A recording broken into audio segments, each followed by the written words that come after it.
Google has been trying to launch a YouTube-powered music streaming service for years, and this week the company made its most direct effort yet to compete with Spotify and Apple Music.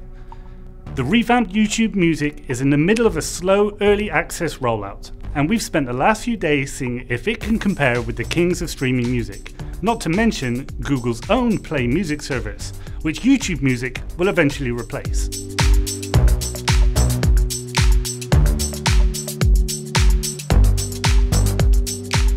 If you've used the aforementioned Google Play Music, you'll be right at home here.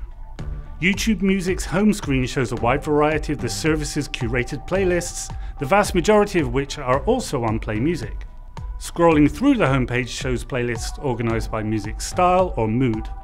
It also pulls up recently played music, your favorite artists, music similar to artists you've been listening to, and of course, music videos. The other main parts of YouTube Music are a hot list, your personal music library, and search. Hotlist pulls together the most popular and trending music videos on YouTube. The hotlist is grounded heavily in the mainstream though. If you're not into hip hop or straight pop, there isn't much here worth checking out. Every streaming service lets you save music you like to some sort of library.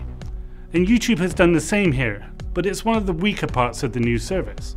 You can only view albums in your library sorted by most recently added. That's a navigation system that will quickly fall apart when you add dozens or hundreds of albums to your collection. Jumping into the artist view isn't much better. The only way to add artists to this list is by subscribing to their YouTube channel. This means you could add a musician's entire discography to your library but still not see them show up in the artists section. Unsurprisingly, the playlist tab holds all the playlists you've created or followed. But again, you can only view them by most recently added. YouTube Music is also sadly lacking in ways to browse music beyond its homepage, as there's no section for new releases yet. Google Play Music lets you see the most popular new releases, and you can also view them sorted by genre. And if you want to browse music specifically by genre, well, you're out of luck there too. Spotify and Apple Music both have extensive options to look through albums, artists, and playlists by genre. Finally, using YouTube Music can make your regular YouTube experience a lot more disorganized. Any album you add to your library shows up as a playlist on your regular YouTube page, and once you start adding dozens of albums, going to the video-focused YouTube and sorting through your library, there is going to be a mess. The same goes for subscribing to artists.